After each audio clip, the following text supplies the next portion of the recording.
Hello everyone, welcome to Crowns and Sashes Magazine's interview. Today we are interviewing Jasmine Pearce. Would you like to introduce yourself and your current title for us? Of course. So hi everyone, I'm Jasmine. I'm currently your Miss Teen Global Darling spokesmodel and charity queen for this year. That's quite a title. That's a long title. Congratulations on your current title and for winning virtually. How did you find planning and recording your walks? It was definitely interesting. I enjoyed the fact that I could do as many retakes as possible. This is it, yeah. There were a fair few outtakes for it. Did someone record you or did you record it yourself? I had to record it myself, but the ring light I had at the time didn't fit my phone, so my phone would keep flopping over. Trying to record. Well, you done well if you recorded it all yourself, and you must have done really well because you won. Thank you. There were many deleted outtakes of me looking not so glamorous or elegant. Do you have any advice for someone who's got a pageant coming up that's going to be virtual? Try and hype yourself up as much as you can. That's what Yeah. I've really struggled with, because you don't have the atmosphere of people kind of hyping you up. And it's all about that, isn't it, when you're at a pageant? Yeah, so it's kind of like trying to be all upbeat and smiley when you're just walking up and down your bedroom. Looking at yourself. Yeah. And I hype myself up beforehand, like, hey, go me, and then go for it. Well, you've done incredible to win, so your walk must have been pretty good. Did you have to take photos of yourself as well? Or was it just the walk? We just did the walk, but the mini contestants just did photos. Oh, okay. That's easier. Just the one thing you had to remember and get right as well. Yeah. There was so much going off my brain, I don't think I could do more than one. Could you tell us about your platform, please? Of course. So my platform is mental health. Yes. Which I focus on trying to raise awareness and education for the topic. Branching off the education, I focus a lot on literature and reading. Yeah. I find that it really has lots of benefits to someone's mental health. A study done in Liverpool showed that, what's it called? Bibliography, I think that's it, is a really effective technique to help people with depression. Okay, so, and what's that? What does that mean? So it's basically kind of reading as a group. Right, and okay. Books as some sort of therapy to help their kind of mental state and emotional awareness. Right. And then branching from mental health, my chosen charity is the Meningitis Research Foundation. Okay. Meningitis can really impact someone's mental health going through the illness, but then also the after effects as well. A lot of people suffer with health anxiety and depression because of the disabilities they're left with. Yeah, that's really tough. Yeah. And mental health, I think the last year is so important after the whole COVID situation that everybody has experienced. I think everyone's trying to deal with their own issues in different ways, aren't they? Definitely. And a lot of people rely on their support networks, which they've been completely cut off from, haven't they? Yeah. It's incredible. I have to say, now you've said about reading, I have got through 3 autobiographies since Christmas. And I didn't think of anything of it, but actually, yeah, it relaxes you, doesn't it?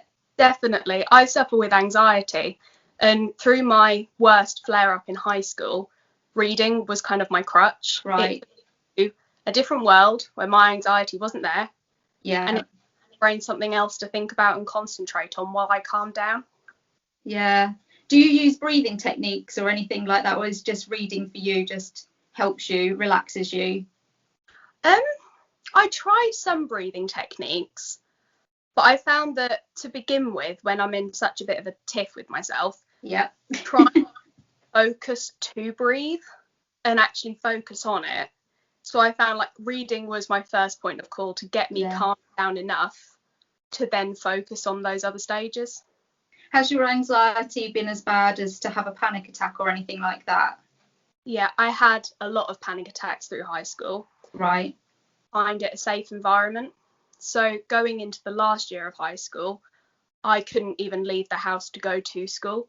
Oh, wow. Okay. Which in the last year with GCSEs wasn't. Yeah, that's tough. Yeah, it wasn't How ideal. did you get through that? I did in the end. My family were a huge support when the school really failed to deliver any. So I wouldn't have been able to get the grades to get into college without my family building me up. Family's everything, isn't it? Definitely. It really is. Do you have anything coming up that our listeners could help you get involved with? Definitely. I've got some very exciting things planned for May. Excellent. With it being Mental Health Week and Meningitis Awareness Week. Right. So I'll be looking for some queens to read some short stories. Oh, I love that. To kind of show that books and mental health can go really hand in hand with one another. Excellent. So do you pick the books? Is it certain books?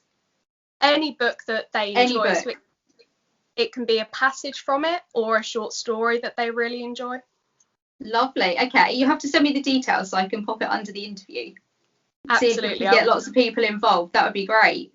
I hope so. You're also really a talented young lady. You play the piano and you have a beautiful voice as well. Have you got anything coming up that's going to showcase that? Yeah, so I'm really trying to work on my more poppy voice. Right. I've got quite a musical theatre tone. It's beautiful. I've grown up in theatres and I absolutely love them. But I'm trying to work on that bit more upbeat side as well. Right. So I'm going to release some more videos in a couple of weeks. And with the current announcement, with the hopeful dates, it means that my gala can hopefully go ahead for next year, where I'll be performing. It's to raise money for the Meningitis Research Foundation. Excellent. Have you got everything in place for that? Everything was planned and obviously couldn't go ahead this year. It went ahead. Well, it'd be last year, wouldn't it? Yeah. This just blurred into one. It's just all like merged into one the last year. It doesn't feel like we've had Christmas and New Year. It doesn't. We've just blinked and we've lost a year. We're now in 21. Yeah. Spent the whole year in home. So you should have happened last year, is that correct? Well, I managed to have it go ahead on the 7th of the 7th of March last year. Right. I don't know what the minute. So, honestly, so thrilled that it happened then. We were going to plan it for a couple of weeks later. Right. So you were really lucky. You got just in time. Definitely. A couple of weeks later and it probably wouldn't have been able to go ahead. But you've got another one coming up in 2022. Is that right? I hope so. Hope so. Fingers crossed. Boris has spoken and it's all looking a bit promising now, isn't it? Hopefully. Like a light at the end of the tunnel. Yeah, that's the way I described it. And let's keep focusing on that light. Let's not go back. Let's please keep going. Do you have any advice for anyone who is new to pageantry? Yeah, I definitely would say to just go for it. Give it your all. I initially applied to be a semi-finalist Miss Teen Great Britain. Wow. Good few years ago. And I got all the paperwork through and I chickened out. And no! That I did chicken out of doing it, starting it then. Yeah. But I kind of got caught up in the stigma around it a little bit. Right. And being in North Norfolk, there's a lot. I'm Suffolk, so I'm the same as you. They're just not here. Like, someone please bring a pageant to East Anglia. So you say pageant and everyone just looks at you a bit odd and you're like, it's fine, it's normal. It's a big world out there for pageantry. Yeah, absolutely. I spoke to someone about it and they said to me, what, like walking around in your bikini on stage? Yeah. Not just that, but thanks for your input. And honestly, I wish I would have just gone for it then, rather than I waited a couple of years. And it was when my anxiety got really bad that my mum and I saw a charity pageant that was actually happening in Norwich. Oh, wow, okay. So we thought, well, they're meant to build confidence. Yeah, give it a go. I didn't really think too much of it, but I have been absolutely hooked ever since. And really how many years ago was that? Oh, what year are we in? 2021. That 3 or 4? You get hooked very easily, don't you? Yeah, it kind of showed me that not prancing about looking pretty on a stage. It's not just about making yourself all glam, is it? And putting a bikini on. That I've done are so not glam. Well, walking in your bedroom isn't as glam as being on the stage, but you still done it and you still won. Yeah. And picking up like really dirty bottle tops and having to wash them. I love collecting bottle tops, but it is definitely not all glammed up makeup. That's not the glam side of it in your dress. You should do that. You should go out in your dress. I should. You know what? Take a carry bag to pick them up with. That'll glam it up a bit. Yeah. That would be so fun. Really, advice to anyone who's new to pageantry is just give it your all, isn't it? Definitely. Give it everything you've got. It's not like the stigma at all. No, definitely not. Make up your own mind before listening to other people about it. Yes, definitely. How have you found life in lockdown? Has it affected you? Has it affected your mental health at all? I've definitely found the first one especially really, really tough. Right. It was kind of all the uncertainty with having to then go from live lessons at college, having to at home, and just so suddenly not being able to see people. Yes. It's such a change, isn't it? A huge change. And I think for me, it's kind of been the uncertainty of Corona and what's happening and when we're going to get out and seeing people, but then also the uncertainty of uni for next year. Yeah, you're kind of left in a limbo, aren't you? You don't know where you're going. No, I'm meant to have my A-level exams this year, and no one's on. We've been told we're not having them. Oh, no. So what will happen this year then if you don't sit them? Hope for next year, I suppose. Yeah, I think that they've floated around the idea of teacher assessed grades again. Okay. But they also brought up mini exams. Right. But you can't cancel exams and then put mini exams in. But no. Yeah, I think I've been offered a place at uni for next year. So I'm just that's good.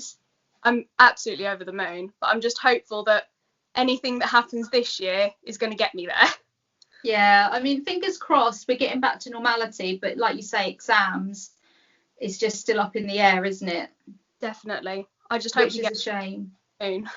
Yeah, because people are going to miss out and going to get graded wrong, so they might not get to where they want to be career-wise. Yeah. Which is a real shame. Definitely. So much is put on exams, like to link with like mental health as well, like the pressure, and be so detrimental to someone's health already. Yeah, exactly. Yeah, they spend ages trying to sort their head around exams, and then they're told they don't have any, but they don't know what's happening. And you've worked so hard for it as well. Yeah, it's fingers crossed. Yeah. Finally, where do you see yourself in 5 years? Do you have a dream title, a dream job? Oh, pageant-wise, it is my absolute dream to go to the Royal International Pageants in America. Incredible. I've got my eyes set on that, so that's definitely going to be my next pageant. Eyes are on that prize. Yeah. It's in my brain now. I love that. That's a good goal. Yeah, and it looks like an amazing opportunity as well. It does. That would be incredible. Yeah. And my dream job is as a journalist. Ah, right. I'm very hopeful. I've got my offer for uni is for their broadcast journalism course. Amazing. So I'm hoping 3 years of that and then 2 years of hard work. I'll be able to be where I want to be in that career path. Excellent. Where have you got placed at uni? The UEA. Excellent. That's not far from where I live. Nor me. Amazing. Yeah, I don't have to worry about accommodation. No, I don't worry about that price. I can stay at home. Brilliant. Well, thank you very much for letting me interview you, Jasmine. Thank you so much for having me. It's been lovely. No, you're very welcome. And we will speak soon. Speak soon. Thank you. Bye. Bye.